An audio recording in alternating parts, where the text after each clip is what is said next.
Welcome to the deep dive. We are taking a pretty comprehensive twist by twist journey today into what I genuinely call a true masterclass of modern suspense. We're thoroughly unpacking the psychological thriller The Woman in Suite 11 by Ruth Ware. And I gotta say, if you have ever felt that creeping, overwhelming pressure of imposter syndrome, or if you've ever found yourself just completely fascinated by the intricate clockwork mechanics of a perfectly planned, seemingly impossible locked room crime, well, this specific deep dive is custom tailored exactly for you, because we are going to examine the architecture of a perfect murder and the devastating toll of buried secrets. We are indeed. And we're looking at a narrative that operates on multiple, highly sophisticated levels here. Because on the surface, sure, it functions as a gripping, high-stakes sequel to the best-selling novel The Woman in Cabin 10. But underneath that thrilling plot machinery, it is a profound exploration of long-term trauma, the terrifying, invisible dynamics of coercive control, and how the past can literally, physically come back to haunt us. What's fascinating here is how the author utilizes a highly relatable, everyday domestic setup to slowly, almost imperceptibly plunge the protagonist right back into an unimaginable, paralyzing nightmare. That contrast, that is exactly what makes the initial setup so incredibly effective. Because by anchoring our protagonist, Lo Blacklock, who goes by Lo in the really mundane, stressful reality of parenting in a Tribeca apartment, the author ensures that when the psychological horror eventually does start, it feels like it is happening to a real, breathing person, not, some indestructible action hero. Exactly. She's incredibly human. Very human. We find Lo living in New York, and it has been an entire decade since the horrifying events she barely survived on the Aurora cruise ship in the Norwegian fjords. 10 years since she was assaulted, locked in a cabin, and almost died at sea. She chronicled that specific nightmare in a wildly successful book called Dark Waters, but right now, her current life is just vastly different. She's married to a man named Judah Lewis, a highly successful staff journalist for the New York Times, and they're raising two little boys, Eli, who's in kindergarten, and Teddy, who's in pre-K. And the source material really goes out of its way to paint a vivid, somewhat chaotic, and deeply authentic picture of this domestic reality. The narrative purposefully strips away the glossy, curated perfection we often see in modern thrillers. Instead, we are presented with the messy, exhausting reality of raising young children in a small, expensive urban space. Oh, the specific details the author uses to establish this baseline reality are brilliant. Like, Lo walks into her bedroom, and it looks as though a bomb has recently detonated because Judah let the boys dress themselves that morning. Right, total chaos. Yeah. Drawers are overturned, chairs are knocked down like bowling pins. Her elderly tabby cat, Delilah, is placidly washing herself right on top of a freshly folded pile of clean laundry. And Lo is just bending down, picking up Eli's little dinosaur hoodie that features the phrase, "You're awesome," printed across the front. It establishes this sharp, immediate contrast to the high-stakes thriller environment we know is looming on the horizon. It really does. She even has this passing, slightly desperate internal thought where she wishes adult clothing came with embroidered affirmations, because she feels she genuinely needs a cartoon T-Rex, telling her she is awesome today. Which is funny. But that fleeting need for a simple, childish affirmation is incredibly telling. It points directly to her fragile internal state. Think about the dynamics at play here. Her husband, Judah, has just landed an absolute dream staff job at the New York Times, essentially winning the modern journalism lottery right before the pandemic hit and decimated the industry. He is thriving, providing, and advancing. Meanwhile, Lo's own career has completely stalled. Sold completely. She has not worked in any professional journalism capacity in 6 years. The contrast between her past success and her present stagnation is a very heavy burden. Okay, let's unpack this. Because this specific anxiety is where the character becomes so intensely, painfully relatable to anyone who has ever taken a pause in their career. She experienced this massive, life-altering success with her book, Dark Waters. I mean, she literally bought their beautiful Tribeca apartment with her book advance. She was at the top of her game. But then life happens. Exactly. Yeah. Then came the physical and emotional toll of having two children. Then came the global pandemic. And suddenly, in what feels like the blink of an eye, 6 years have completely vanished. Her substantial book advance has slowly dried up, absorbed into everyday, relentless living expenses in New York City. She is now terrified of this massive, glaring gap on her resume. She feels incredibly vulnerable, no longer the fearless investigative journalist, but a woman who feels left behind by her own industry. The vulnerability she is experiencing is deeply layered. It is certainly professional, but it's also intensely personal, financial, and even geopolitical. She's a dual citizen now, living in America, but she still suffers from lingering anxiety-fueled nightmares about her green card suddenly expiring or immigration authorities showing up at her door to deport her away from her family. Which is terrifying. Absolutely. Judah constantly reassures her that as the legal wife of a U.S. citizen and the mother of 2 American children, she is perfectly safe. But she profoundly hates the fact that her entire life, their premium health insurance, their massive mortgage, their fundamental security rests entirely on his shoulders. She feels this urgent, pressing, almost suffocating need to get back to work. She needs to do this not just because she wants intellectual stimulation, but because she feels she absolutely must for her own independence, identity, and psychological security. Which makes the inciting incident of the novel feel less like an invitation and more like a desperate lifeline being thrown to a drowning woman. She's sorting through the mundane Daily Mail and discovers an opulent, heavy cream envelope. It stands out instantly. It features a Helvetia stamp from Switzerland, and her name is written in beautiful, expensive calligraphy. It's an exclusive, highly sought-after invitation from a famously reclusive billionaire named Marcus Leidmann to attend the intimate press opening of Le Grand Hôtel du Lac in Switzerland. The timing of this invitation could not possibly be more perfect or more psychologically potent for a woman in her specific state of mind. Judah strongly encourages her to accept it. He frames the invitation as the universe explicitly telling her to get back on the horse. He points out that it's incredibly flattering that she's still somehow on these elite exclusive PR lists, despite her 6-year absence from the industry. Right. He notes that she can use the trip to network with top-tier editors, and that she can finally take the opportunity to visit her frail mother, Granny Pam, in the UK immediately afterward. Her acceptance of this invitation isn't merely about a free luxury trip to Europe. It's fundamentally about validation. It is about reclaiming her identity as a successful, competent, worldly journalist after years of changing diapers, managing toddler tantrums, and picking up dinosaur hoodies from the floor. It represents the ultimate golden ticket. It is her pathway back to relevance. But the source material makes absolutely sure we remember that Lo is still carrying an immense, unresolved burden of trauma from her past. Before she even packs her bags to leave for Switzerland, we are given a stark look into her recurring nightmares. The author refuses to let the reader forget what this woman survived a decade ago. And those nightmares described are intensely visceral and deeply claustrophobic. She repeatedly dreams of being physically trapped, locked in a tiny, suffocating cell deep underwater. In the dream, she is scrabbling frantically at a locked door, tearing at it until her nails are broken and bloody. She envisions tearing back cheap orange nylon curtains, expecting to see the ocean or a way out, only to find a blank, impenetrable plastic panel instead of a window, a panel that cruelly mocks her desperation.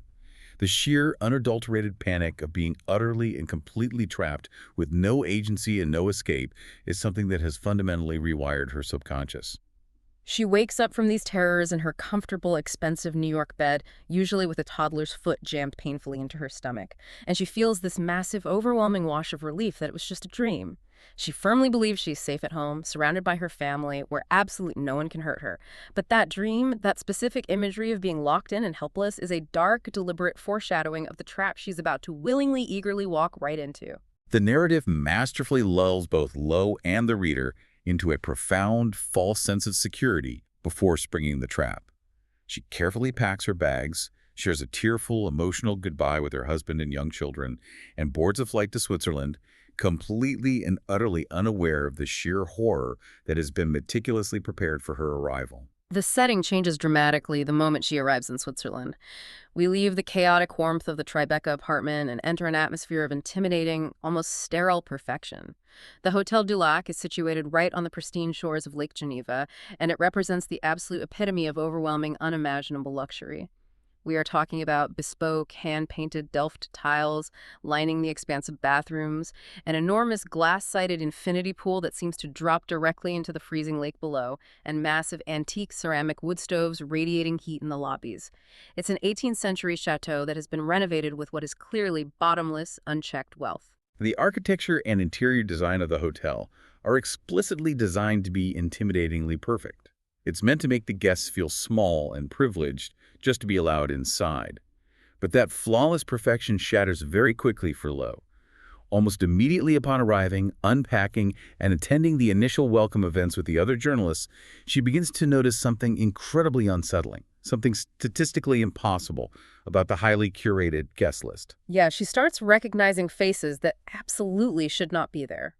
First, she runs into Alexander Belham, who is a fussy, highly particular food critic. Then she spots Cole Laderer, a rugged freelance photographer. And finally, she runs into Ben Howard, a prominent journalist who also happens to be her ex-boyfriend. Which is quite the lineup. Right.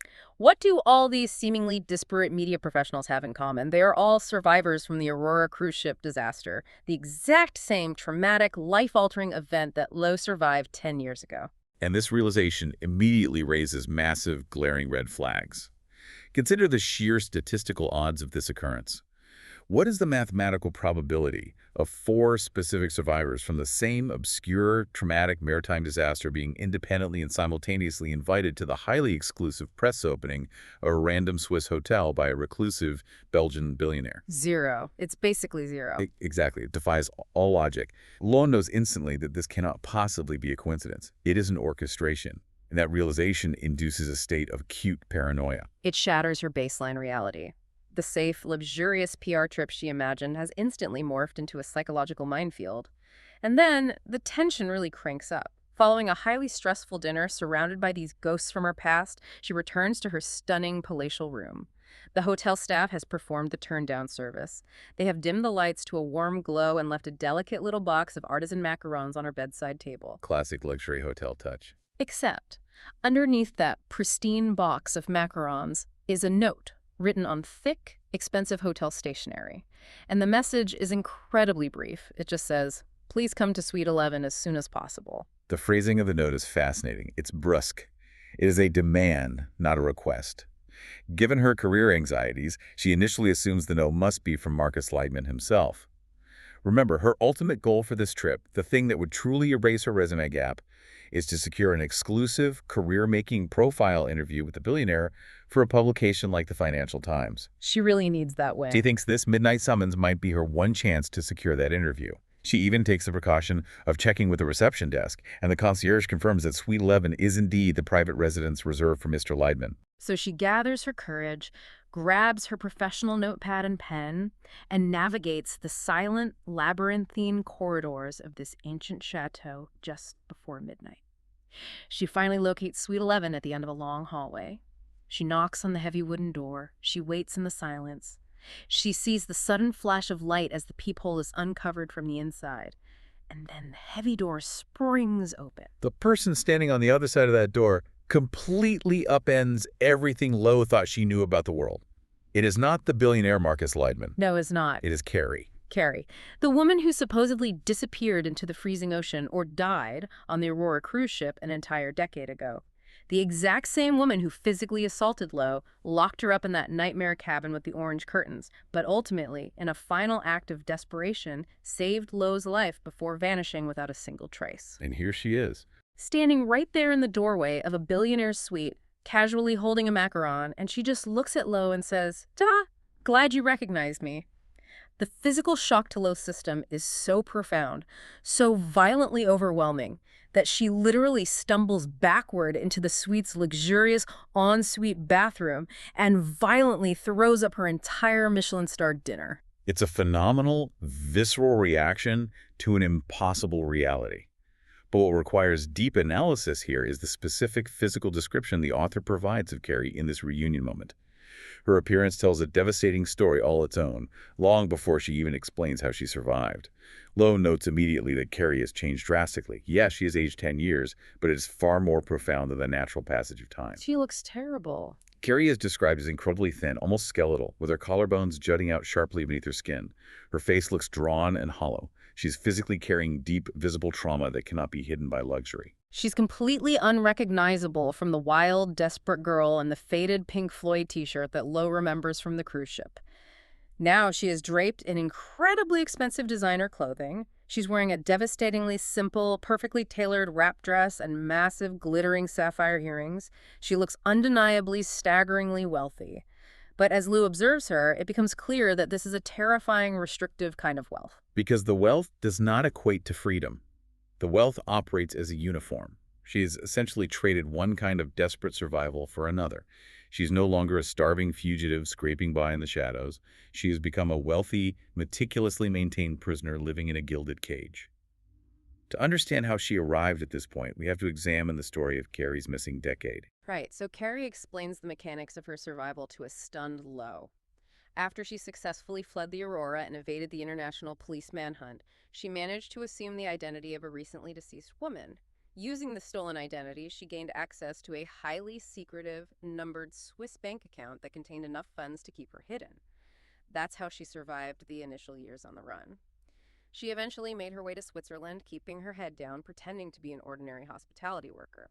And one fateful night, while working at an incredibly expensive, exclusive Michelin-starred restaurant in Basel called the Cheval Blanc, she crosses paths with Marcus Leidmann.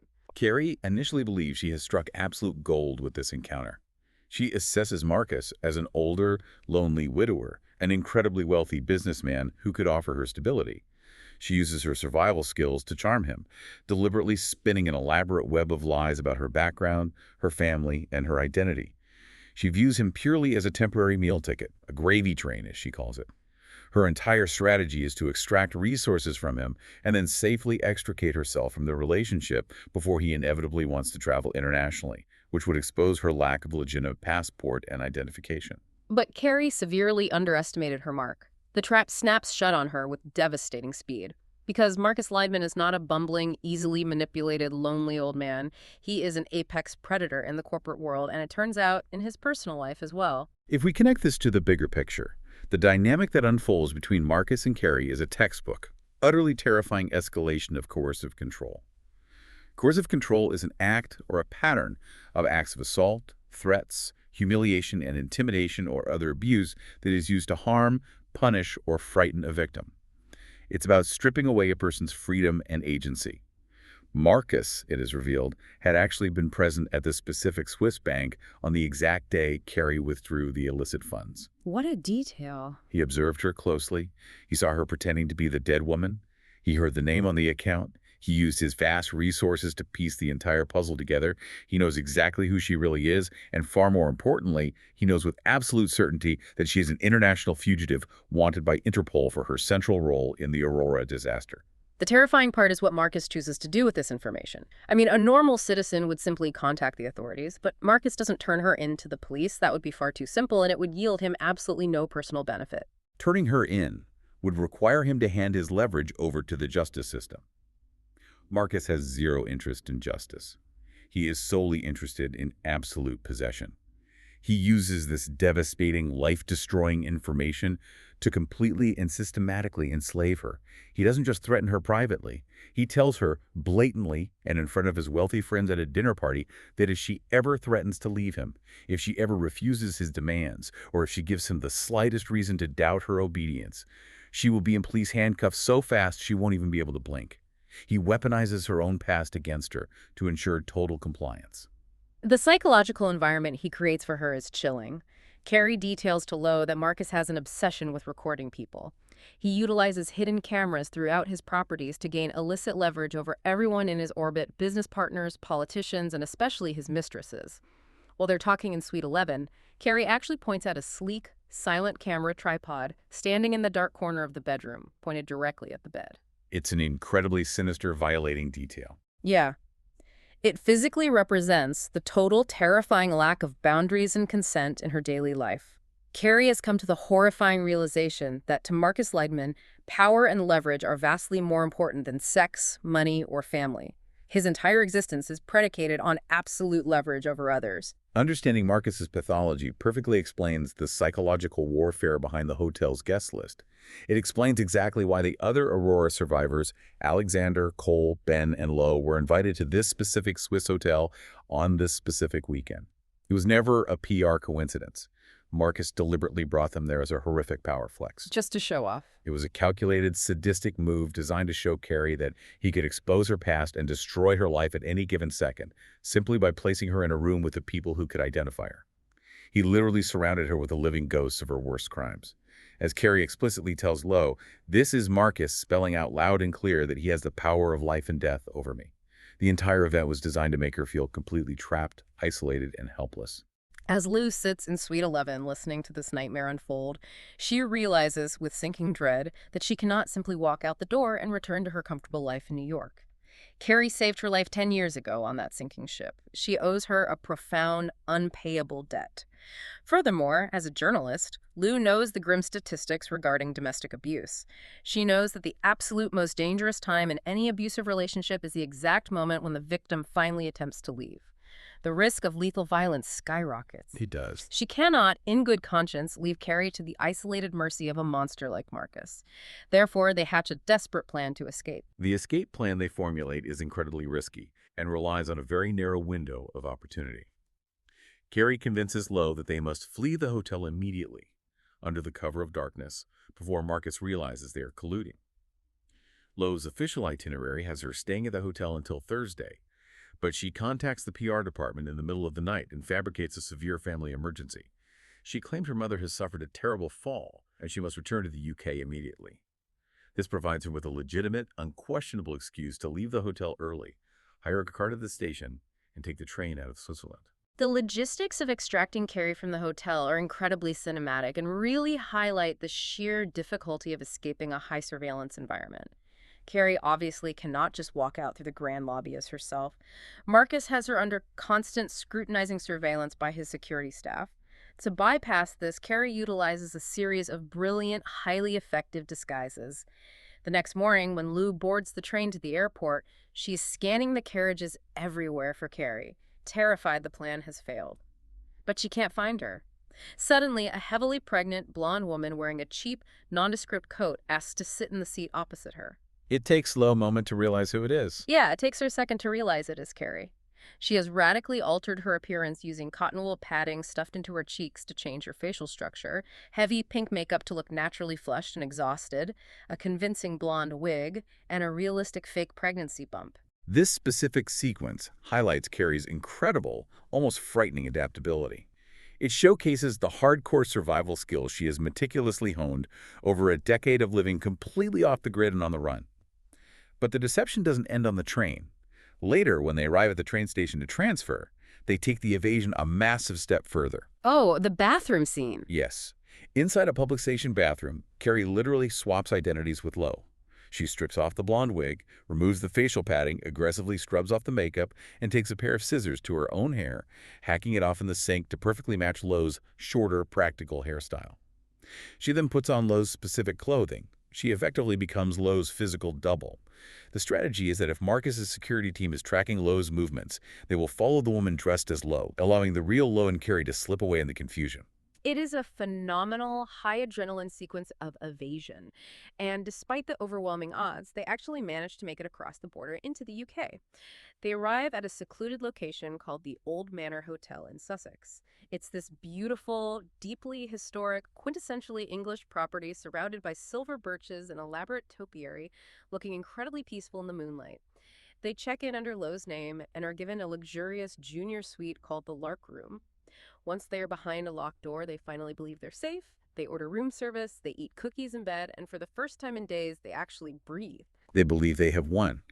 But there is a fatal flaw in their escape plan, and it's a brilliant, terrifying subversion of modern technology within the classic thriller genre. When Carrie originally fled the Swiss hotel room, she took Lo's large suitcase to carry her necessary items, as she couldn't risk packing her own bags under Marcus's cameras.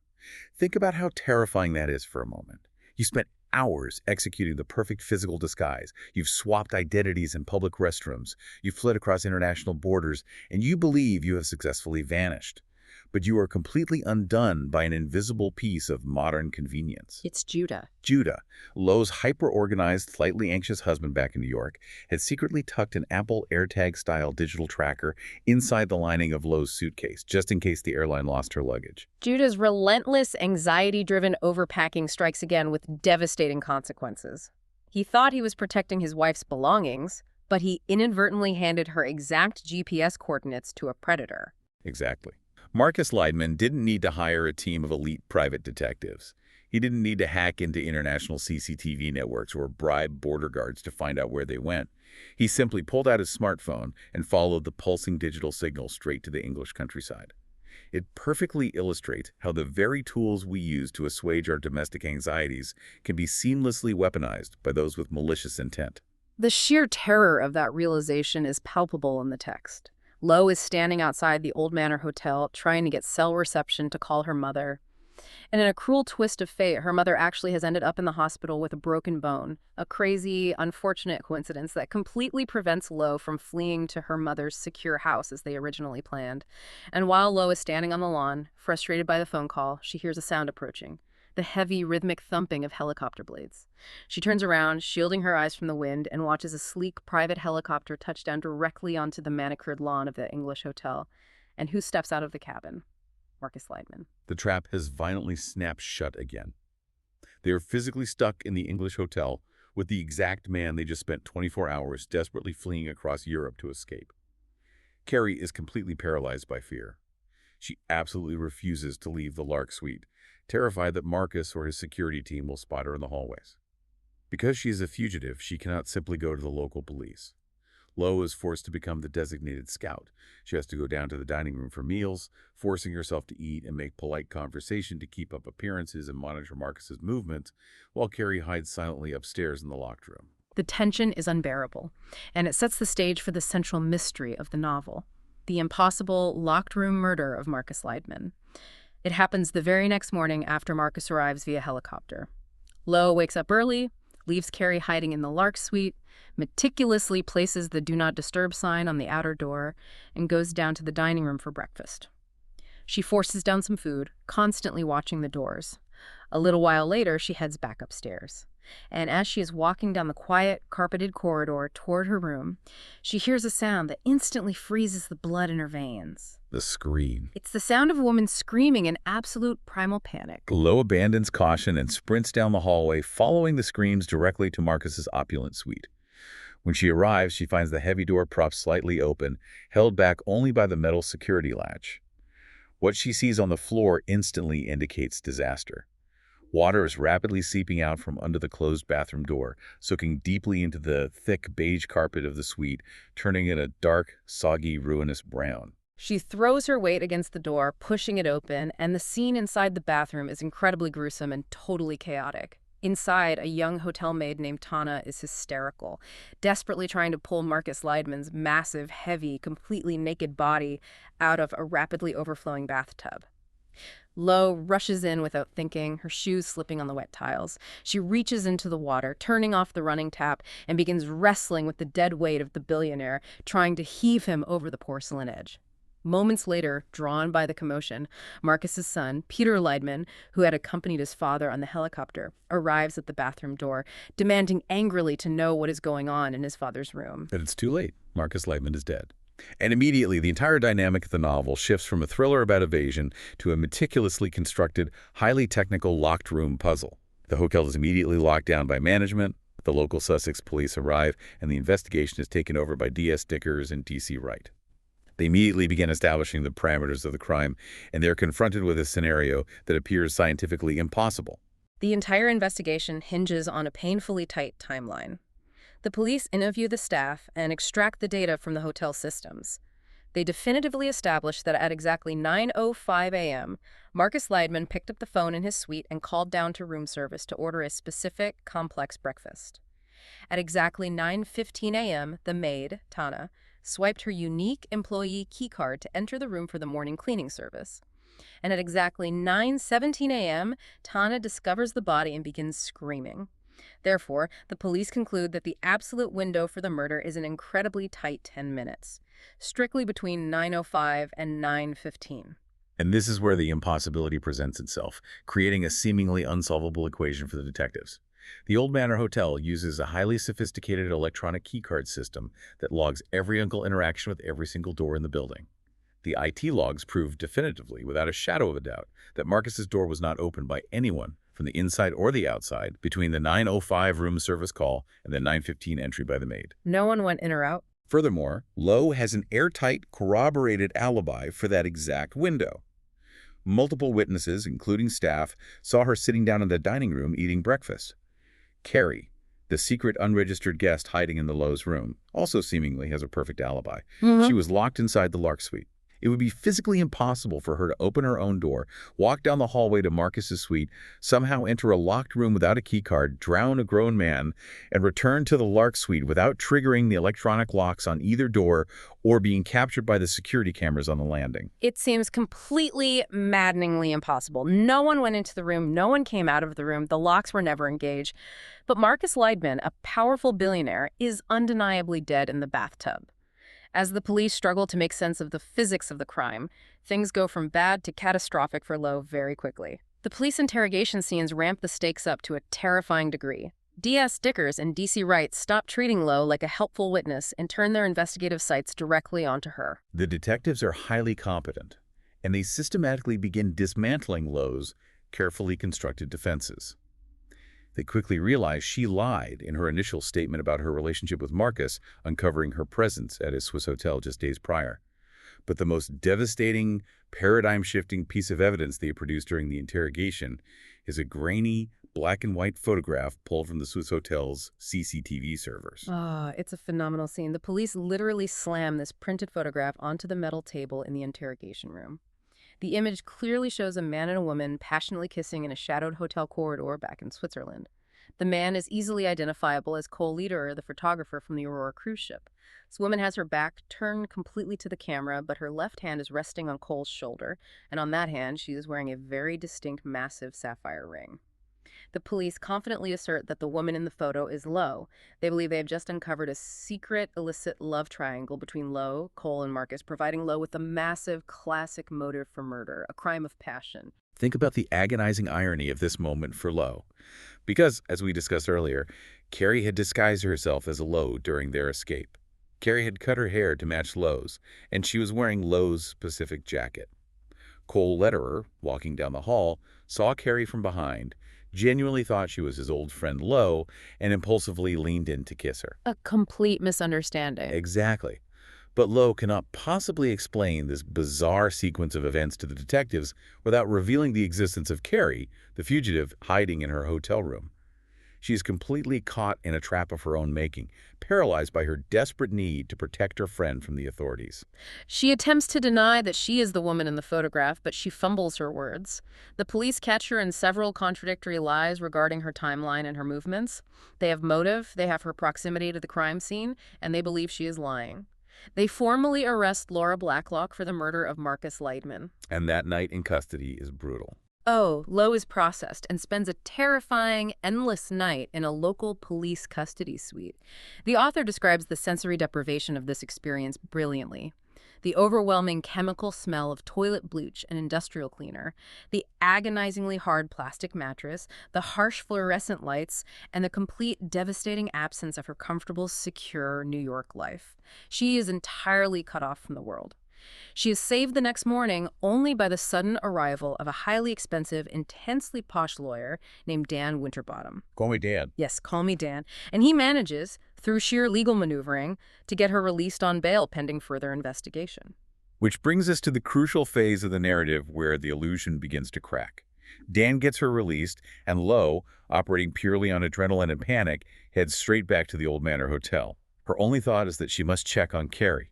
Carrie's the only person who knows the truth, the only person who can provide her with a genuine alibi, and the only person who can explain the sapphire ring in the photograph. She practically runs through the historic lobby, ignores the stares of the staff, goes up to the Lark suite, taps her key card against the reader, and pushes the heavy door open, bracing herself to find Carrie pacing the floor in a panic. But she steps into a void. It's empty. The room is completely empty. The bed is perfectly made. The wardrobe is hanging open and empty. Carrie has completely, inexplicably vanished. She took all her own clothes, and she took Lo's suitcase again. The only single item she left behind, sitting perfectly centered on the wooden bedside table, is her worn childhood copy of the book Winnie the Pooh. The psychological impact of this abandonment is a devastating blow to Lo. The one person she risked everything to protect, the one person who absolutely knew she was innocent of murder, has cowardly abandoned her to face a life sentence alone.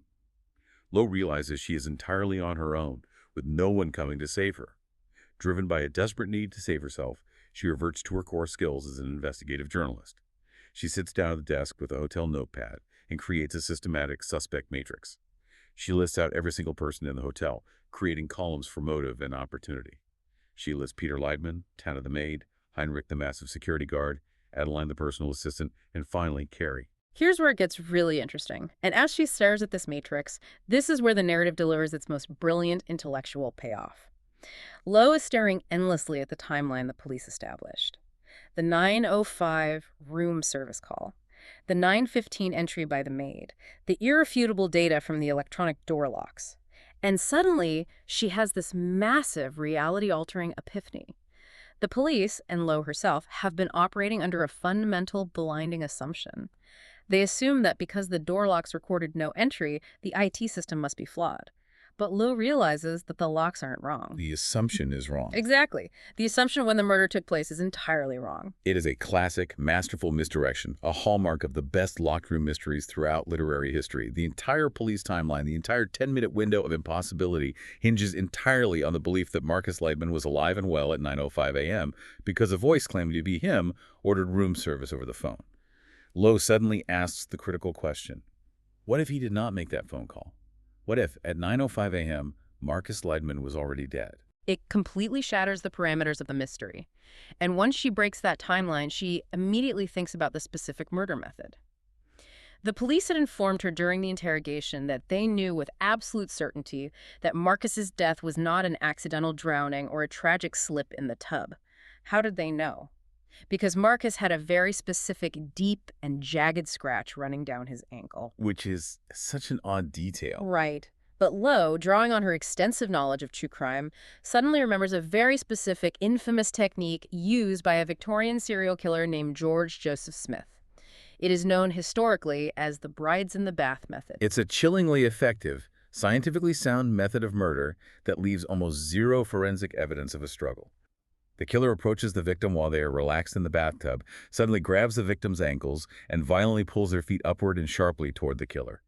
This motion instantly causes the victim's heavy upper body and head to slide backward and completely submerge underwater. So fast they can't react. Exactly. The sudden, unexpected rush of water deep into the nasal passages and throat causes the victim to experience a vagal shock and blackout almost instantly.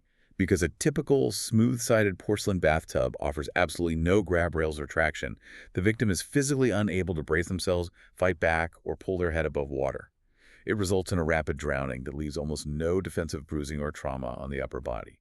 It is the perfect, undetectable murder, except for one tiny, unforeseen variable. Carrie's massive, glittering sapphire ring. When she aggressively grabbed Marcus's wet ankles to pull him under the water, the sharp edge of the enormous gemstone accidentally dragged against his skin, leaving a deep, unexplainable scratch. That single microscopic error in execution is how the police forensic team knew definitively that it was homicide. With this crucial realization about the method and the timeline, the entire massive conspiracy finally falls perfectly into place for Lo. She realizes she has been completely manipulated from the very beginning. This was not a panicked, desperate crime of opportunity committed by a terrified victim on the run. This was a cold, meticulously planned, and flawlessly executed assassination. Carrie never fled Marcus to escape his control. She fled Switzerland specifically to lure him out of his fortified stronghold, to draw him to a remote, unpredictable location where he had no security infrastructure and no paper trail. She laid the bait. Yes. And the most terrifying realization of all is that Carrie absolutely did not do this alone. She conspired with the one single person in the world who had unrestricted access to Marcus's suite and a massive burning motive to see him dead, his own son, Peter Leidmann. It is such a twisted, brilliant alliance. The heir and the abused mistress teaming up. Lo pieces together that Peter was on the verge of being completely cut out of his father's lucrative company, or entirely written out of the billionaire's will. Marcus was not just a tyrant to the women he dated, he was a monster to his own family. Carrie later confirms to Lo that Marcus had coldly allowed Peter's mother to die rather than inconvenience himself to have another child. Peter despised his father with a venom that matched Carrie's own hatred. So let's meticulously break down exactly how this unholy alliance executed an impossible locked room murder. The timeline begins long before 9:05 a.m. Sometime before Lo even woke up and went down to the dining room for breakfast, Carrie slipped quietly out of the Lark suite. She deliberately left her own door slightly ajar, held only by the latch so she wouldn't need a keycard to return. She walked down the silent hallway to Marcus's suite. Peter, who was already inside with his father, simply opened the door and let her in, completely bypassing the electronic lock system's tracking of outside keycards. But how did Carrie get close enough to drown him? Lay theorizes, quite accurately, that a paranoid, control-obsessed man like Marcus Leidmann would never have allowed anyone, not even his own son, to catch him physically vulnerable and naked in the bath. But his mistreated mistress, the fugitive woman he was entirely obsessed with controlling, breaking, and possessing. If she walked into that bathroom completely submitting to him, perhaps even begging for his forgiveness for running away, he would have leaned back in the warm water, smiled, and completely reveled in his absolute power over her. He would have dropped all his defenses, right up until the exact moment her hands clamped around his ankles and violently drowned him. Exactly. The psychology of his own arrogance was his undoing. Once Marcus is dead in the water, the conspirators must immediately establish the ironclad alibi that will confuse the police. Peter remains inside his father's suite to wipe down surfaces, tidy the room, and psychologically prepare himself to act horrified when he discovers the body later. Carrie's job is to manipulate the timeline. She takes Marcus's heavy, cordless room phone directly from its charging cradle in his suite, and she sneaks back down the hallway, slipping silently back into Lo's room, which she had left unlatched. This specific part of the plan is an absolute stroke of genius. At exactly 9:05 a.m., Carrie climbs fully clothed into the bathtub inside Lo's room. She turns on the tap and sloshes the water around to perfectly simulate the specific acoustics and echoing splashing sounds of someone actively bathing. Sitting in that tub, she uses Marcus's stolen cordless phone to dial down to the hotel's room service department. She confidently orders Marcus's usual, highly specific breakfast, either mimicking his voice or simply speaking on his behalf as his partner. This single phone call is the linchpin of the entire impossibility. Because the call originates from the cordless handset registered to Marcus's room, the hotel's PBX system logs the call as coming from his suite. The room service attendant hears the splashing water in the background and assumes Marcus is alive and bathing at 9:05. This completely resets the police timeline, creating the 10-minute window of impossibility, while Carrie is actually sitting completely safe and dry in Lo's room at the other end of the hotel. Wow. Right. The rest of the plan unfolds like clockwork. At 9:15, Tana the maid uses her key card to enter Marcus's room. At 9:17, she finds the body and begins screaming.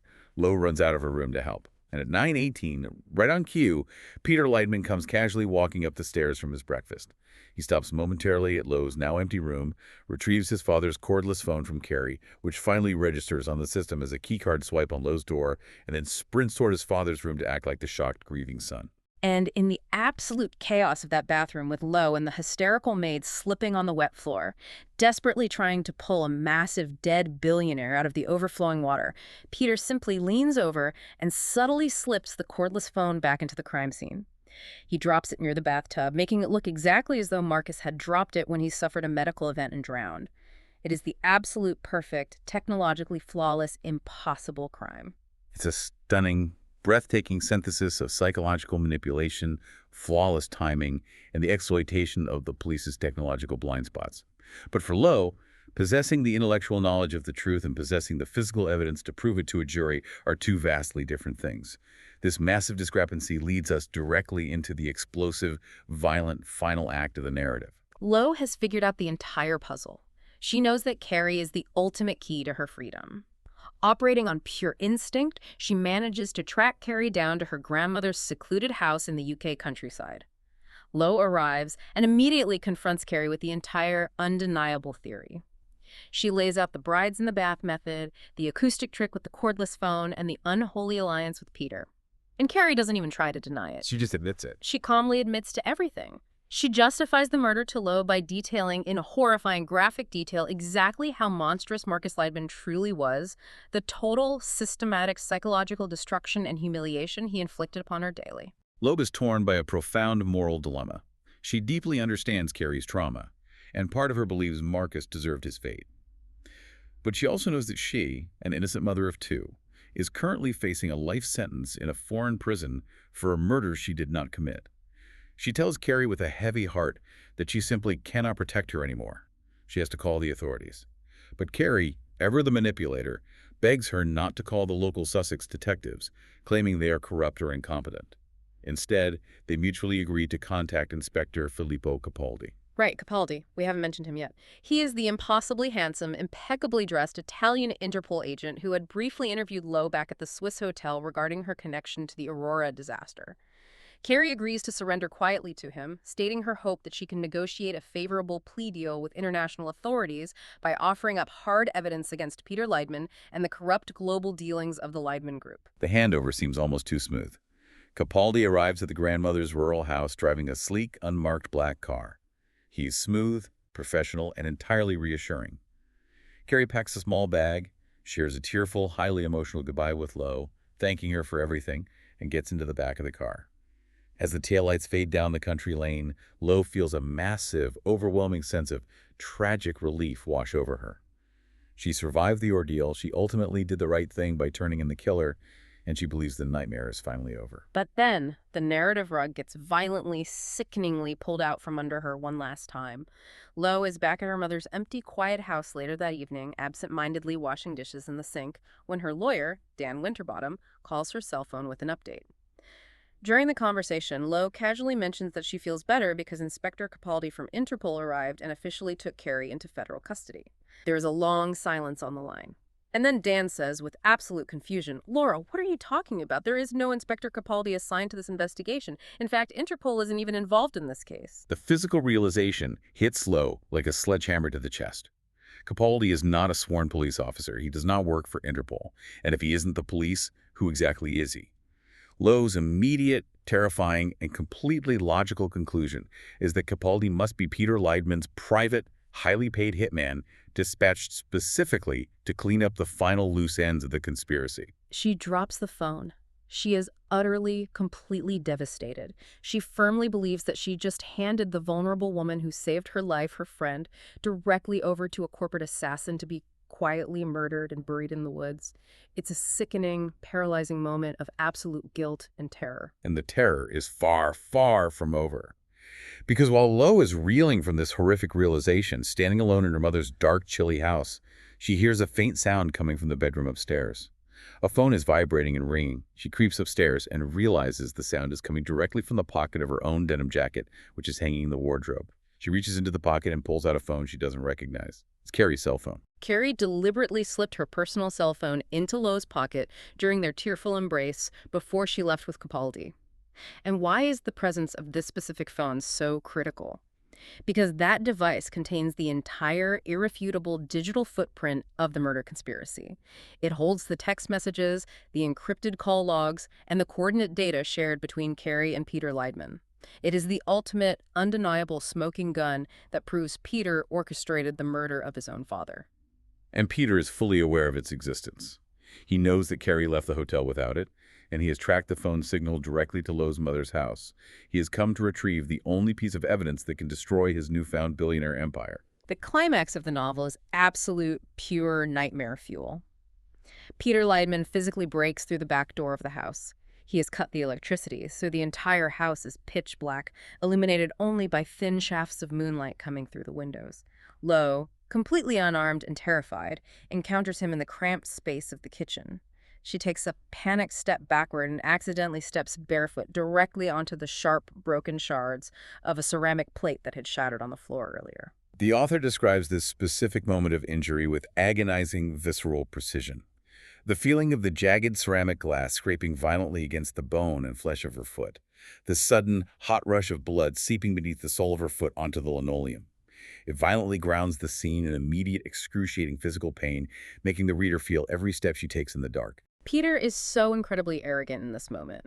He stands in the dark kitchen and casually boasts to Lo that he has a private, fueled jet waiting on a tarmac nearby, and that he will be sipping champagne entirely out of the country in less than 5 hours. He tells her he doesn't want to hurt her, he just wants the phone. What follows is a desperate, bloody, incredibly violent physical struggle in the dark kitchen. Lo fights with everything she has, fueled by the primal instinct to return to her children in New York. And in the chaotic, violent end of the struggle, Peter Leidmann is killed. Lo survives the encounter, heavily bleeding, entirely traumatized, but remarkably alive. To the reader, this seems like the final, brutal, cathartic end to the nightmare. Peter, the architect of the conspiracy and the immediate physical threat, is dead on the kitchen floor. The police arrive, the evidence on the phone clears Lo entirely, and she's allowed to return home. But the source material has one final, masterful, paradigm-shifting twist to deliver before the final page. Weeks later, the physical and legal dust has finally settled. Lo is back in her Tribeca apartment, surrounded by the chaotic noise of her children, trying to piece her shattered life back together. Her phone chimes with a text message from an unknown international number. She opens it. It is a message from Carrie. It simply reads, "Dear Tigger, glad you bounced X." It is a deliberate, highly specific reference to the copy of Winnie the Pooh that Carrie had left behind on the bedside table at the Old Manor Hotel. It is proof of life, but attached to that brief text message is a high-resolution photograph. Lo opens the image and her breath catches in her throat. It is a picture of Carrie, looking incredibly healthy, wealthy, and relaxed on a sun-drenched beach somewhere. And she is passionately kissing a man. The man is Inspector Filippo Capaldi. This single photograph is the ultimate revelation that completely and fundamentally recontextualizes the entire narrative architecture of the novel. Capaldi was never Peter's hired hitman. He was certainly never an agent for Interpol. Capaldi was Carrie's secret lover and her ultimate accomplice in the entire grand design. Oh, it is completely mind-blowing when you realize the sheer scale of her deception. Carrie manipulated absolutely everyone on the board. She expertly manipulated the hateful, greedy Peter into helping her physically murder his billionaire father, promising him the empire. Then, she ruthlessly manipulated Lo, the woman who felt she owed her a life debt, into establishing the perfect, airtight alibi with the cordless phone. And finally, she staged her own dramatic, tearful arrest with her own lover, utilizing a fake Interpol badge to seamlessly escape the country with millions in stolen funds without anyone, not the police, not Peter, not Lo, looking for her. And we must analyze her final act of placing the phone in Lou's pocket. Leaving that specific phone behind in Lou's denim jacket was absolutely not an accident. It was not a clumsy mistake, and it was not a fail-safe insurance policy. It was a cold, deliberate, highly calculated move designed to violently tie up the final loose end of her conspiracy. Carrie knew with absolute certainty that Peter would track the phone's GPS signal. She knew he would break into the house to retrieve the She set him up. She intentionally and maliciously lured Peter into a violent, closed-quarters confrontation with Lo, knowing exactly what the outcome would be. She calculated that either Peter would be caught by the police trying to break in, thereby destroying him, or, as it actually happened, he would be killed by a desperate mother fighting for her life. She literally used Lo as a human weapon to eliminate Peter. She aimed Lo at him and pulled the trigger. So what does this entire exhaustive journey mean for you, the listener? We started this deep dive talking about a highly relatable everyday story concerning a working mother's career anxiety, the messiness of a Tribeca apartment, and the fear of a resume gap. And we have ended up dissecting a multi-layered international conspiracy involving the devastating mechanics of coercive control, a perfectly executed locked room bathtub murder, and a masterful, cold-blooded double-cross. I believe it shows us in terrifying detail exactly how deeply, fundamentally, trauma can rewire a human being's moral compass. It demonstrates that the most dangerous, inescapable traps in our lives are very often the ones we walk into completely willingly, blinded by our own internal insecurities, our desperate need for professional validation, or our honorable but foolish desire to repay old debts. Lo's genuine loyalty, her deep, unresolved guilt over surviving the events of the past, was expertly, ruthlessly weaponized against her. She was completely manipulated by a woman who has spent an entire decade of her life learning exactly how to be an apex predator, simply to survive living with one. That is the tragedy at the core of the thriller. Carrie spent 10 agonizing years living completely under the oppressive, suffocating thumb of a monster like Marcus Leidmann. And instead of escaping his influence, she studied him. She learned his vile game absolutely perfectly, and she ultimately played it far better than he ever did. Which raises an incredibly important, profoundly unsettling question, and it is something I'm going to leave you with today as you go about your life. In the absolute final calculus of the story, Carrie utilized the exact same horrific tactics of emotional manipulation, invisible surveillance, and leveraging human weakness against both Peter and Lo that Marcus Leidmann had used to destroy her. If surviving a true monster requires you to slowly, methodically adopt their exact methods with such cold, unfeeling precision, at what exact point does the victim simply become the next terrifying monster in the chain? What a chilling, lingering thought to end our analysis on. That is absolutely all we have for you today on this incredible, twisted psychological labyrinth. Thank you so much for joining us on this deep dive into the dark, meticulously constructed world of A Woman in Suite 11. Keep questioning the impossible, and we will see you next time.